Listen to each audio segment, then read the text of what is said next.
सिकंदर भी दोस्तों कहलाता है हमारी बाजी को। देखते हैं हम कि सेल होती क्या है। Fundamental units of life, fundamental जो यूनिट होती है लाइफ की वो होती है सेल्स, है ना। तो अब देखते हैं कि सेल को कब किसने देखा और कैसे देखा। इन 65 Robert Hooke examine the thin slice of cork through self designed microscope. यानी इन 1665 में रॉबर्ट हुक एक साइंटिस्ट थे, उन्होंने एग्जामिन किया, एक थिन स्लाइस ली कॉर्क की, कॉर्क की मतलब पेड़ की छाल ली, है ना, और उसको अपनी माइक्रोस्कोप है यहाँ पे स्लाइड रखी, यहाँ पे ऐसी स्लाइड रखी और यहाँ से माइक्रोस्कोप से देखा, है ना। तो it looks like Honey Kumbh, it look like कैसे दिखा उसको, हनी कुंभ यानी एक मधुमक्खी के छाते जैसी दिखी। It consist of many little compartments, और कंसिस्ट उसमें मेनी लिटिल कंपार्टमेंट थे, यानी कि यहाँ पे दिख रहे हैं ना वाइट वाइट कलर के मिनी, ये थे क्या थे, कंपार्टमेंट्स, यानी बहुत छोटे छोटे मिनी टाइप के लिटिल कंपार्टमेंट दिखे, है ना। और उसके बाद cell a little room, cell का मतलब होता है एक अ लिटिल रूम, सेल का मीन मतलब क्या होगा, अ लिटिल मतलब एक छोटा सा रूम में कमरा। Are living things are composed of cell, जितने भी लिविंग थिंग है वो कंपोज्ड होते हैं सेल से।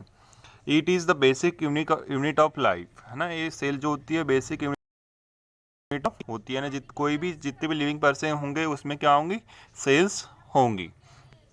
इसके बाद हम देखते हैं कि various cell in human body के अंदर कौन कौन सी सेल पाई जाती है। फर्स्ट है ब्लड सेल, है ना, ब्लड में इस प्रकार की सेल पाई जाती है, इस प्रकार के सेल, है ना।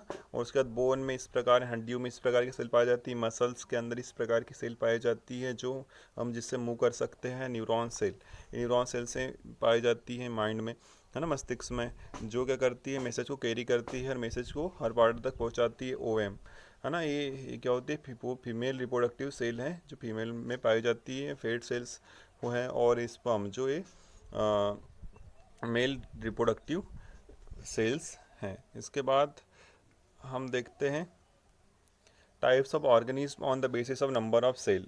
टाइप्स ऑफ ऑर्गेनिज्म कौन कौन से, नंबर ऑफ सेल के बेस पर। पहला unicellular organism, it is single called organism, it is single called organism, all function perform by single cell and its life span a short.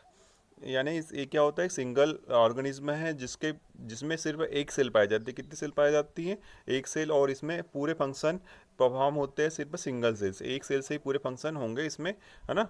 जितने भी function होते हैं बॉडी के अंदर पूरे एक ही सेल से परफॉर्म होते हैं। जैसे एग्जांपल अमीबिया, बैक्टीरिया और पैरामीशियम क्या होता है, यूनिसेलुलर होता है, सिर्फ इसमें कितनी सेल पाई जाती है, वन सेल पाई जाती है। उसके बाद multi cellular organism, its consist large number of cell, इसमें लार्ज नंबर ऑफ सेल पाए जाते हैं। Different cells perform different function, different cell perform करते हैं, अलग अलग सेल मिलकर अलग अलग फंक्शन परफॉर्म करते हैं। जैसे अभी हमने सेल देखी वो अलग अलग सेल थी जो अलग अलग फंक्शन परफॉर्म करती है।